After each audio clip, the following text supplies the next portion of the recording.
tout est parti lorsque des jeunes du quartier Matoto Rabitaya se sont rendus au domicile de l'ancien président de l'Assemblée nationale ce mercredi 24 juin 2020. Un groupe de jeunes qui étaient venus solliciter un appui de Claude Kori Kondiano pour que leur transformateur en panne depuis 6 mois soit rétabli. Soudain, des altercations ont éclaté entre agents de garde postés au domicile du haut représentant du chef de l'État et certains jeunes. L'autorité, on ne demande pas plus. On ne demande pas plus. On demande juste. Le problème vient de. C'est pas un problème général.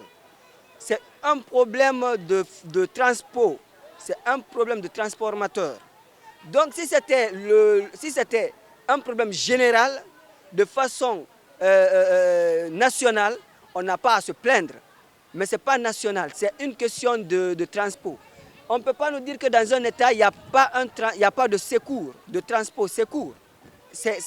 On ne peut pas nous dire ça.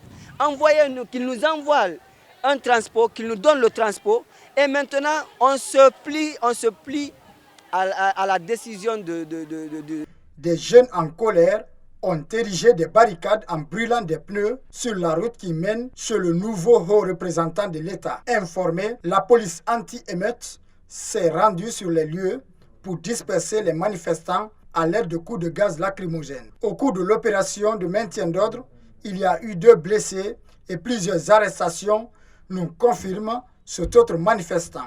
Il y a eu plein d'arrestations et ils sont même parvenus à tirer quelqu'un sur son pied, sur sa cuisse du moins, et il a beaucoup saigné, il a perdu beaucoup de sang.